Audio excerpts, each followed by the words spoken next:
Ma'am, good morning. Ngasi message happy ta yeng minara se ko. Ai nasi se bracelet oina thamme ko. Bracelet sa ohum khak hai tare ko. Haidi pink color ne, black color ne, aduga purple machu ne ko. Ado sigi machu ohum sidai ko. Si se akoi gi mekhet machu ke oi tawe ko. Sigi ohum sidagi ama khanbira se ko. Ama khanbira ga haidi kartu dagi lakwa message so kai kai no hai ba yeng ase aham bagi message ko. Aham bagi ko. Two of cups lay ko haidi sida haidi love exchange kumba tauna ba hairase ko ahamba da relationship ki matang da hai tare ko nabai ni ki marakta haidi nungsi janana lei ba gumba hai tare ko aduga thaba inkhang gi matang da so haidi kaino gumba da haidi pullaga tawba thaba kumba kana gani ko aduga nangi manager oiro natraga haidi nangi mathak thongba na haidi chanba oiba do dumaina oye ko number 2 ko number 2 sigi black khan bangai se ko hauzik se khatang challenges yamna laye ko life ta challenges lay bai thaba inkhang gi oiro natraga ai gi personal life to oiro ko challenges se yamna di laye adu taraga su nang hotnari haidi sidagi tholakna ba sidagi haidi phagalakna ba nang nasana kanna yamna di hotnari ko adu nang na hotnari do mai shoidana pa kani ko haidi ultimately nang na mai pakpa mangol oiba do oigani ko haidi khitang di adu khitang sida ko yade haiba su khangal lo ko mingonda khatang duga number 3 gi ko ngasai gi purple ma chu khan bangai gi nangona success legani ko mai pak pa khot pa leye mi na kaino gumba tawba hai tare ko mi na respect gumba tawbi ba nangona adagi nangna tawruba thabak gumba da hai tare ko haidi mangol piba gumba leye ko ado card ki message sina sida leire aduga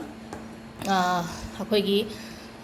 kaino hai tare ko haidi wish fulfillment gi matang da amati ama khatang ga hairam ki ko haidi si wish di ama khatang oina niyo ko haidi technique so ama khatang ne affirmation ni ko taw doi se haidi akhoina manifest ro ko matam da hai tare ko haidi manifest sung taw dra mi haidi kamaina taw ga dagi haidi kaino taw ngam da do haidi aina taw ri se haidi shori la lira adumaina ga sum khan ba leina ko adugi da mak haidi ahamba beginner ngai ga hai tare ko haidi affirmation ni ko nang na taw doi affirmation hai tara ga di haidi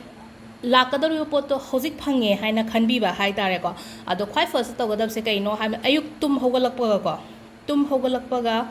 sida mithek pangthokpa ga haidi nangi wish to hai tare ko mithek pangthoro ka phamung da ngatang phammaga kanam wari sadabi da phone su sokano amasu to gano ko nangna pami ba wish to haidi nibi ba hai tare ko ni ba sida kamaina hai ga da ge hai kan sida ko haidi thank you universe hai tare ko thank you universe e khoi haidi nangna noina ningjari ba ishor hai tare ko adu da dum thank you hai bi ra shoi ko haidi thaga chari en tawraga ko adu thank you universe haraga nangna pami ba wish ama khatang ni koina haise ko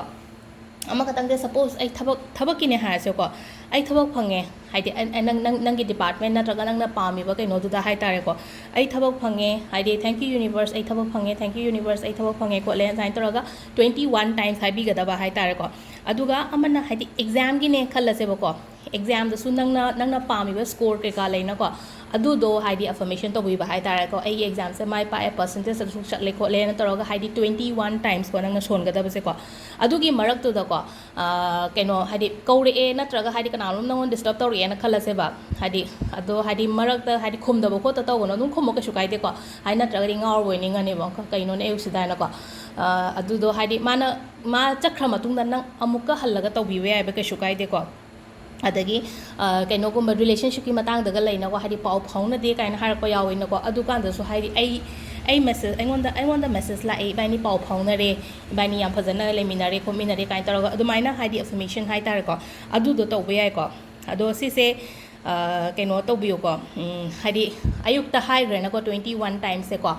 adudagi haidi kauthokro ba ina son gi nga sa euta kai ni gi bano haibado haidi loi kauthokro ba haidi phange haibagi type ta hai tare ko adu si sima haidi ayukta tawbi be yai ko khoina nungti ge adu sida leire ngasi gi message ka ngasi gi kaino ga tips ka hai tare ko adu hayeng amu yeminar se videos thank you